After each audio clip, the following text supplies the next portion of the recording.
Taylor Swift became a global phenomenon. But at the height of her success, she owned nothing that truly mattered. Her songs. Her voice. Sold without her consent. While the world celebrated her empire, she was quietly erased from her own work. This isn't a story about fame. It's a story about who really controls power, and who pays the price. At the height of her career, Taylor Swift learned a brutal truth. The songs she wrote. The melodies she lived through. The stories that defined her identity. They were no longer hers. Behind closed doors, her master recordings were sold. Not negotiated with her. Not offered to her. Simply transferred, as assets. For most artists, this would be devastating. For a songwriter whose work is deeply autobiographical, it was something worse. It meant her voice could be licensed, reshaped, and profited from, without her consent. It meant the most personal chapters of her life were now controlled by people who had no part in writing them. The industry called it business. But to Taylor, it felt like erasure. She wasn't fighting for money. She was fighting for authorship. For the right to decide how her own story would be told, and who was allowed to tell it. What made the moment colder was the silence. There were no public arguments. No dramatic exits. Just the quiet realization that success did not equal power. In an industry built on contracts, youth, and control, Taylor Swift discovered the cost of trusting a system that was never designed to protect creators. And in that moment, something fundamental shifted. Not outwardly, but internally. This was not the collapse. It was the fracture, the one that forces a decision. What she lost wasn't just ownership. It was the ability to decide when her own voice would be used, and when it would be silenced. Long before contracts and negotiations, Taylor Swift learned a quieter lesson. Approval was never automatic. It had to be earned. She was born into a stable, supportive family, not poverty, not chaos. But stability does not erase pressure. From an early age, she learned that being noticed meant being exceptional. And being exceptional meant never giving people a reason to look away. As a child, Taylor watched how attention worked. Who received it? Who lost it? And how quickly admiration could turn into dismissal. Music became her language before it became her career. Not as rebellion, but as control.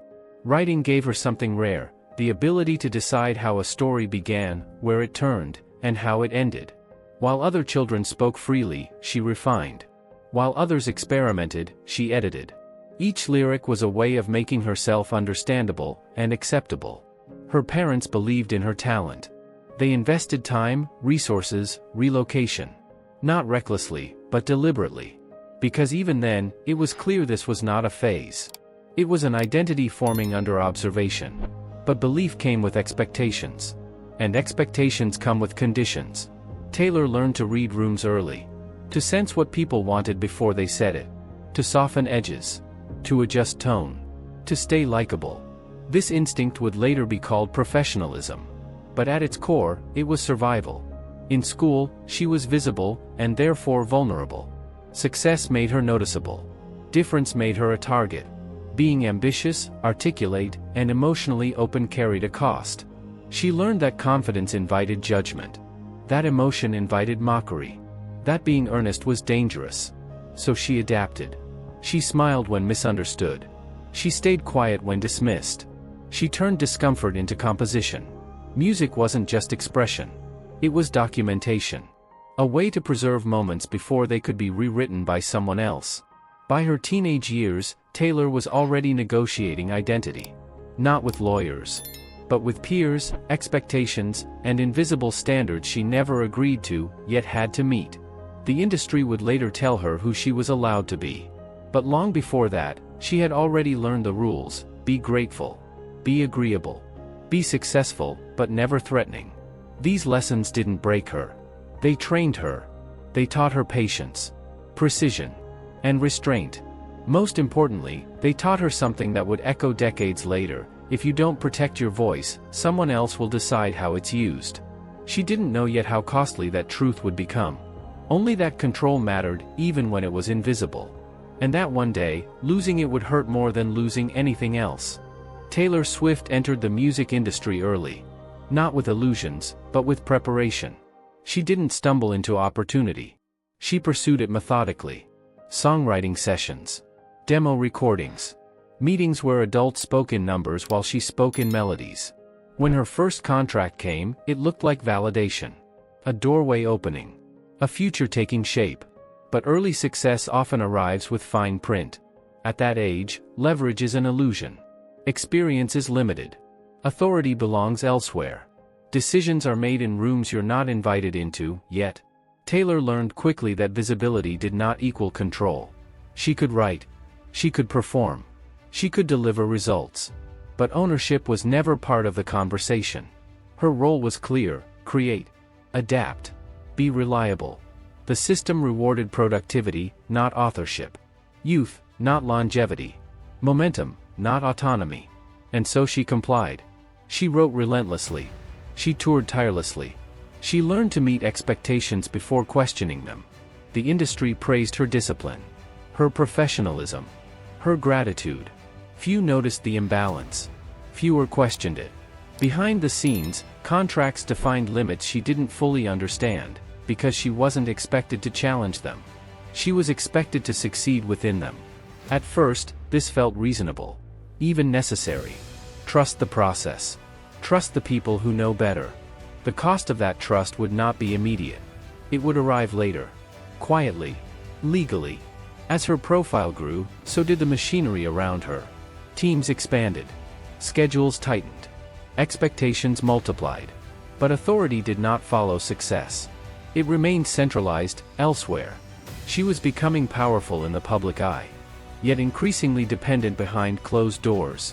This contradiction went unnoticed because the results were undeniable. Hits, awards, momentum. The industry doesn't warn artists when they're trading control for acceleration. It doesn't need to. By the time questions emerge, the structure is already locked in place. Taylor Swift was building a career faster than most artists ever would. But she was doing it inside a framework she did not design, and could not yet rewrite. At that stage, resistance would have meant delay, silence, risk. So she chose forward motion. Not because she didn't see the limits, but because stopping would have cost her everything she had worked to create. This was not naivety. It was calculation. She believed there would be time later. Time to renegotiate. Time to reclaim. The industry thrives on that assumption. And for a while, it worked. Until the moment arrived when momentum no longer protected her, and success finally revealed its price. Taylor Swift's rise was swift, public, and undeniable. Albums topped charts. Tours expanded arenas. Awards followed momentum. From the outside, it looked like control. Inside, it was choreography. Her image was carefully framed. Approachable. Relatable. Safe. The industry celebrated her as a phenomenon, while quietly defining the boundaries of that phenomenon for her. She was praised for writing her own songs. Then questioned for it. Admired for vulnerability. Then mocked for it. Success amplified everything except authority. As her audience grew, so did the expectations placed on her behavior. Speak, but not too loudly. Feel, but not too much. Evolve, but not beyond what can be managed. The narrative was consistent, talented, but guided. Powerful, but protected. Successful, but replaceable. Taylor learned to exist inside contradiction. She delivered outcomes the industry relied on, while being treated as a temporary asset within it. Public recognition came faster than internal respect. Meetings increased. Schedules tightened. Decisions accelerated. But ownership did not move with scale. It remained fixed, contractual, procedural, unquestioned. The more successful she became, the less room there was to slow down and reassess. Momentum doesn't pause for reflection. It demands continuation. In interviews, she smiled. On stage, she performed certainty. Behind closed doors, control stayed abstract. The media framed her as prolific. The business framed her as compliant. Both benefited. Her catalog expanded. So did the value attached to it, by people who did not write it. This was the paradox of her ascent. Every achievement increased her visibility, while reinforcing a structure that excluded her from ultimate decisions. Power appeared cumulative. In reality, it was conditional. Taylor was allowed to grow, within limits. She could push sound. She could refine identity. But the foundation remained unchanged. Contracts outlasted eras. Ownership outlasted success. The industry prefers stability over authorship. Predictability over autonomy. As long as results continued, questions stayed deferred. And Taylor continued delivering. Not out of blindness, but out of awareness. She understood that challenging the system at its peak would mean confrontation without leverage. Public support does not translate to legal authority. So she waited. This patience was misinterpreted as acceptance. It wasn't. It was timing. Because while the world watched her rise as a pop icon, something else was happening quietly beneath the surface. She was learning how power actually works. Who holds it? How it moves. And how long it can be borrowed before it's taken back. The stage lights grew brighter.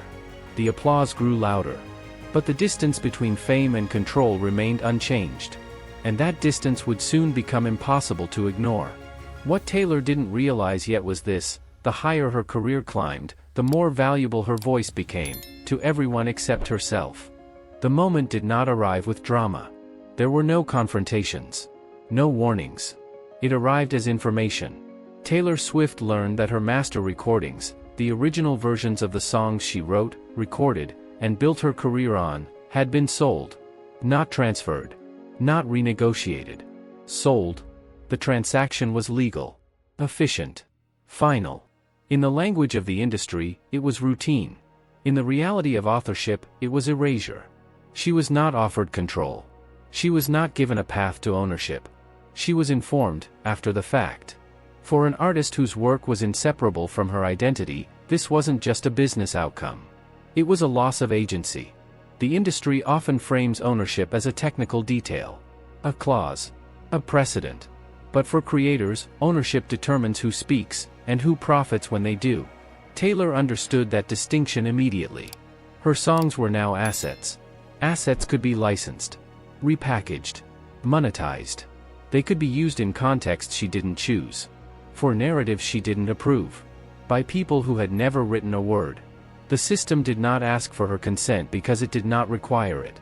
That was the first realization. The second was quieter.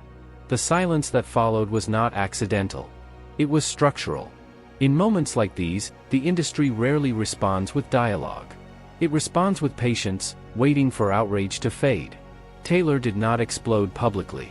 She did not launch a campaign. She did not attempt to negotiate through emotion. She understood how power would interpret that. Instead, she absorbed the reality. Contracts do not care about contribution. They care about control. Years of discipline had taught her this language. Years of success had taught her its consequences. What made the moment colder was not the loss itself, but how predictable it was in hindsight. The industry had rewarded her productivity. It had benefited from her image. It had profited from her catalog.